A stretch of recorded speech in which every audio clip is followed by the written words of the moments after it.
Hello and welcome to Arkansas Week. I'm Chris Kane. The Arkansas State Chamber of Commerce has produced a strategic playbook to help Arkansas be more competitive over the next decade. The first plan was launched in 2015 to improve the state's competitiveness.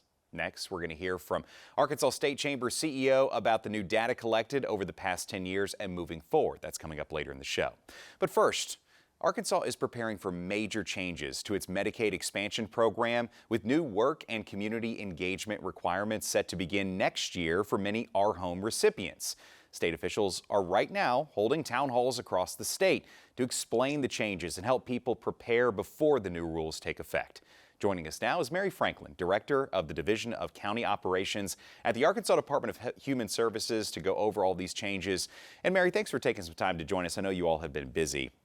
What exactly are these new work requirements and community engagement requirements, and what do they mean for ARHOME recipients? Thank you for inviting me to the show so that I can talk more about this and help spread awareness.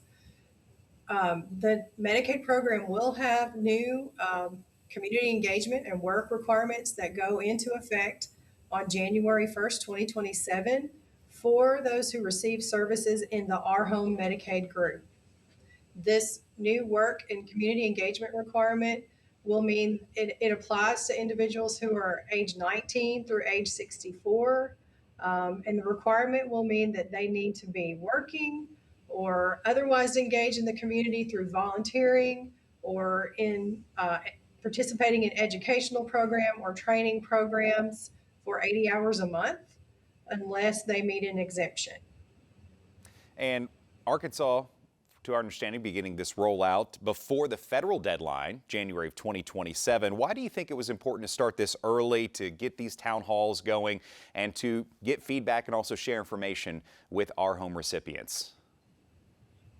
Because we want to help people be aware so that they can prepare for the requirement when there can be penalties that take effect in January if someone who receives ARHOME services is not meeting the requirement or exempt.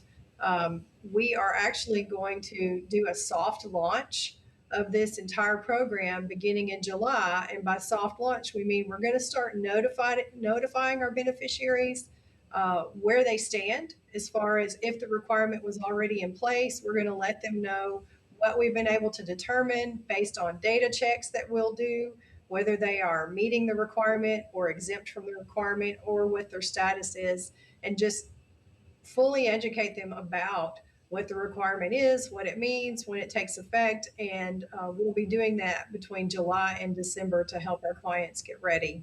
You mentioned exemptions a moment ago. Who will not be required to report hours? Who are the exemptions?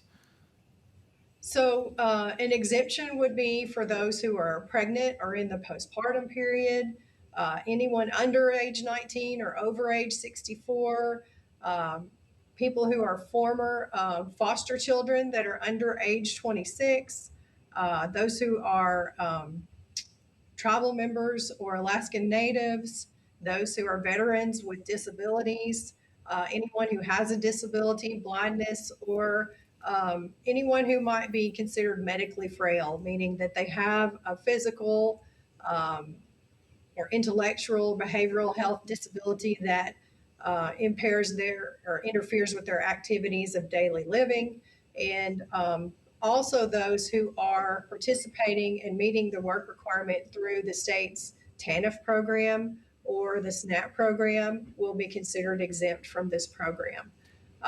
Other groups who are going to be exempt will be those who are caregivers for dependent children that are 13 or younger, or for some other person that is disabled, or anyone who's entitled to Medicare Part A or enrolled in Part B. Those are all the exemptions.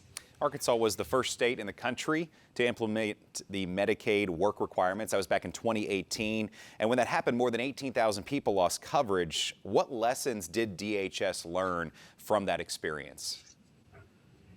The requirement in 2018 required individuals to report monthly what their status was. They had to attest monthly, and it was an active reporting in to DHS. One of the big differences is this new requirement will not require monthly reporting. This new requirement, we will be checking at application when someone first applies for the program to see in the month before if they were meeting the requirement or exempt.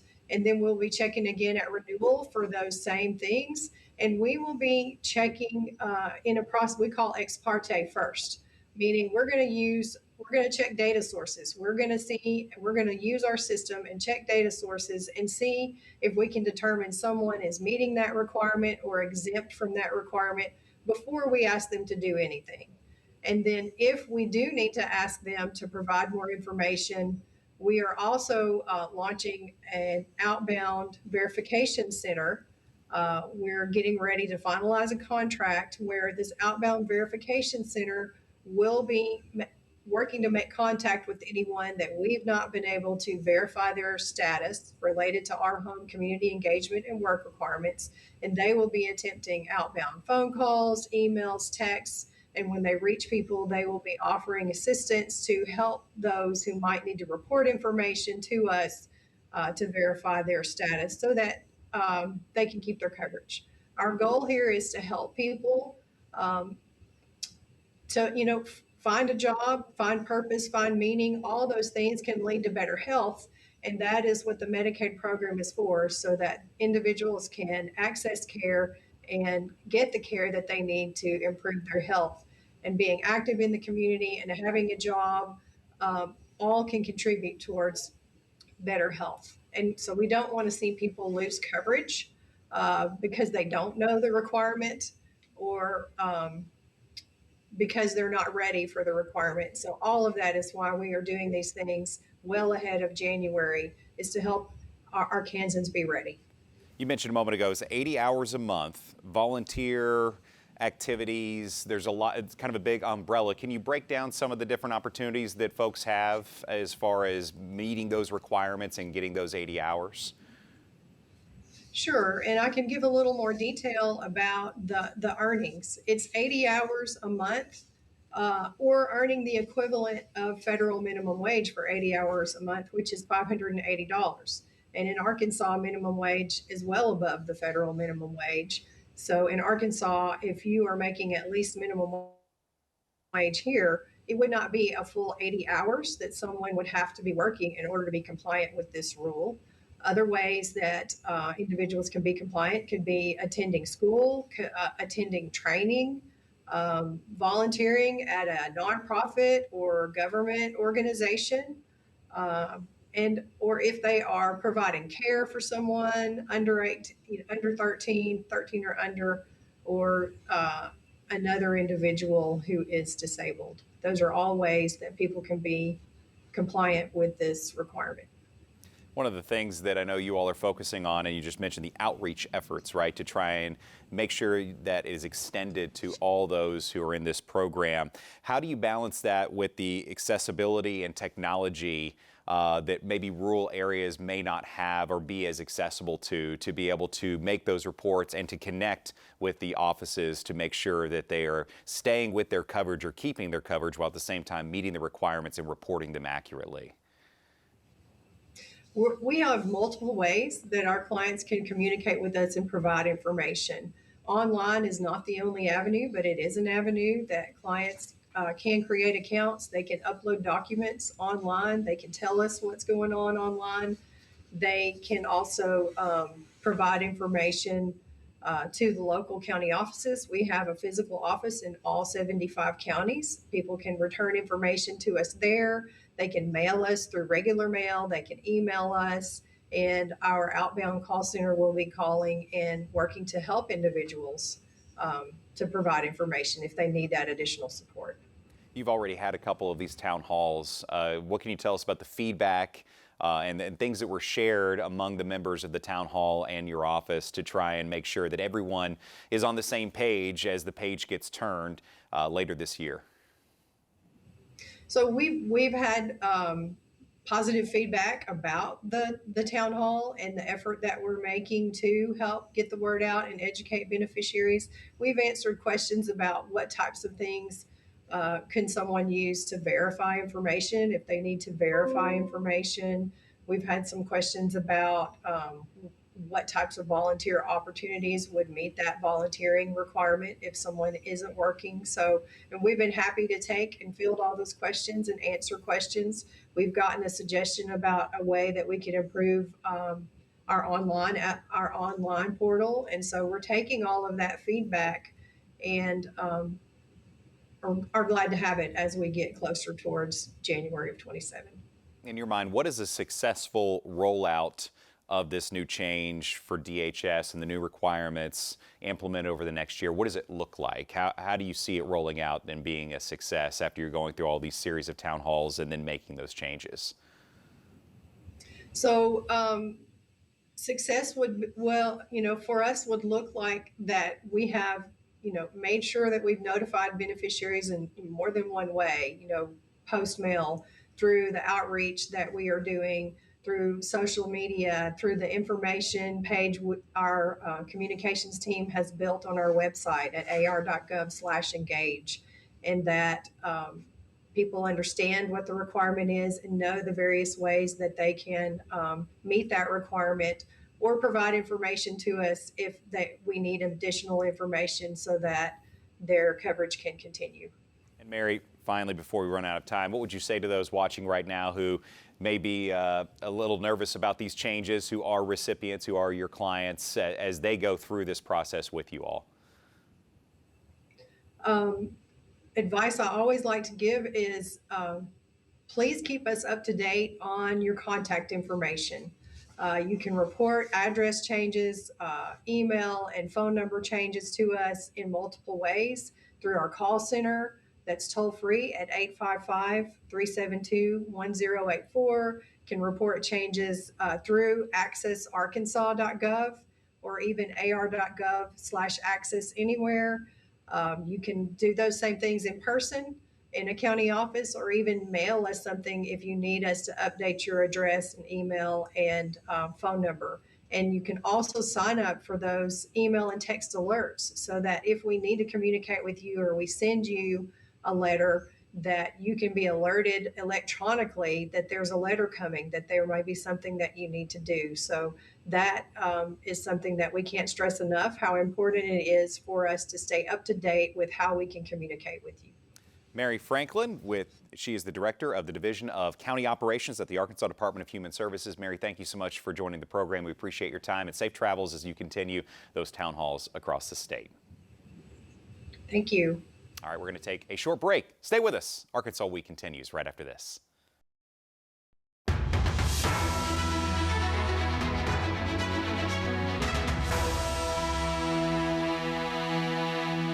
Welcome back to Arkansas Week. So Arkansas has seen strong economic growth over the past decade, with employment increasing nearly 14% and personal income rising more than 50% since 2014. But business leaders say the state still faces challenges in workforce readiness, infrastructure, energy capacity, and long-term competitiveness. The Arkansas State Chamber is now releasing a long-term strategic plan called Arkansas Advantage 2035. This outlines recommendations to help the state compete for jobs, investment, and talent over the next decade. Joining us to go over it all is Randy Zook, President and CEO of the Arkansas State Chamber of Commerce and Associated Industries of Arkansas. Randy, thanks so much for stopping by. I know you've been busy, and I know this is one of those days where there's a lot going on in the state, a lot of announcements over the last 12 months that I know you're very awfully proud of. Let's talk about looking back and getting to where we are now and then before we move forward. Over the last decade, what do you think has been the biggest driver of economic growth for the state? Well, it's hard to argue against the steel industry, for instance, but I think in total, the best thing is that our economy has become much more balanced. We're no longer just an ag state, for instance. Ag is still the #1 industry, but there are a number of other sectors that have increased dramatically. Healthcare is obvious. It's driven on a national basis. But our manufacturing sector is very strong, led by the steel industry, that complex in Mississippi County. It's just incredible what's going on up there. Steel county of the country now, Largest, #1 steel producing county in the U.S. Not the state, but the county. 5 primary steel mills and 2 or 3 more at least on the way. I was about to say, I think there's a lot of reports coming out of the expansions of them as well. Yeah. So not only starting something, but building on top of it. Absolutely, it's just remarkable. Let's talk about the employment has grown 14% over the last decade. That's faster than a lot of our neighboring states. Why do you think Arkansas has an advantage in something like that? Well, again, we've got a balanced economy, and we've got sectors or areas in the state. Look at the defense industry, for instance, in South Arkansas, centered around Camden and Highland Industrial Park, just booming, running wide open. The lithium play is in a nascent stage at this point, but it's coming. That's going to drive a lot of high-tech employment in South Arkansas, where we need it badly. But the River Valley from Conway all the way to Fort Smith, each of those communities is healthy and growing. Conway, Russellville, Morrilton, Clarksville, and Fort Smith, of course. And then Northwest is just on fire. That's all you can call it. Northwest, I was about to say, almost feels like an entity of its own at this point. It literally is. It's just Benton and Washington counties are just you can't keep up with the growth. It's a lot of fun to watch it. And a lot of kids coming out of school there in that part of the state, out of the university. But also the poultry industry remains very strong. J.B. Hunt is now the #1 truck line in the U.S. It's just absolutely incredible and the Walmart complex drives it all. You know, the Walmart headquarters is just ninth wonder of the world, I guess would be. Yeah, it really is. Yeah, a city in a city, really right? Is. Yeah. It's just wonderful to see. Okay, so we've talked about obviously a lot of growth, but with that growth can come challenges. And you mentioned workforce, skilled workforce in particular. What kind of challenge is that? You mentioned the lithium and the Smackover Formation, South Arkansas. The job opportunities are there. Do we have the skilled workforce that is needed to fill those jobs, or is this something we have to continue to expand on? What kind of challenge is that? We definitely have to continue to invest in it, but the good news is we have made remarkable progress over the last 5, 6, 7 years. We're creating those institutions and strengthening existing institutions to provide the kind of technical skills and technical knowledge that's necessary for the jobs, many of the jobs in today's economy. It's not. Nothing is all or nothing. It's important that we move across several sectors: transportation, construction, advanced manufacturing, healthcare. All of those sectors need skilled people to meet the challenges and to fill in for the opportunities that are available. In that report that I read through, it mentioned really the skilled workforce starts much earlier than what people probably realize. What are some of the things that were highlighted in that may surprise people about what we need to do as a state in terms of proficiencies early on in elementary school? Well, we're just like most of the rest of the country. We are way behind in making sure that our primary school system is up to the task. We have way too many kids coming out of 3rd, 4th grade, 5th grade who cannot read at 4th or 5th grade level. Likewise on our math skills. So we've got basics to do, but the good news there is that the Department of Education, with Governor Sanders leaning in very heavily, the Department of Education is beefing up our preparation programs for teachers. We're increasing the number of teachers. We've obviously increased the pay for teachers. So we're taking the basic steps and moving ahead to become better at that than we have been in the past. But we kind of let things slip for too long, and now we got to play catch up. But it's just like the rest of the country. The entire U.S. is in the same boat. I know in every interview you probably go on these days, you are prepared to answer something about AI in a data center because of the massive economic development that they're bringing to the state. There's certainly going to be a lot of questions around them. I know you all have done everything you can to answer these questions, right, and be transparent. Tell me about these conversations you're having with Arkansans who are coming and sharing their feedback about it and what you all are trying to explain to them. I know you mentioned in the break you went to one of these data centers, and just the massive scale of these may be hard for some people to even conceptualize because they're so new. It really is. I mean, you don't have to look too far around the countryside. adjoining states. Like there's the AIX data center in the old Electrolux plant in Memphis, gargantuan. That's the only word you can use. These things, the scale and the speed at which this is happening, I think is what causes some people to be a little bit concerned, maybe a little leery of what in the world is this all about. The bottom line is it's here, it's today, it's the current and to be cutting edge technology. Artificial intelligence is nothing new, but it's the rate at which we're expanding that sector across the country. I mean, there are hundreds of these data centers that are either under construction or in the planning stage. We've got at least 5 or 6 available to us potentially here in Arkansas.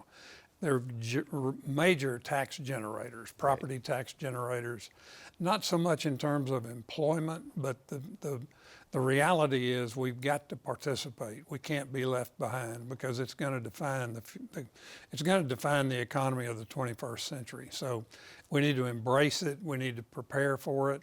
And obviously it's going to require some big investments, and those are happening.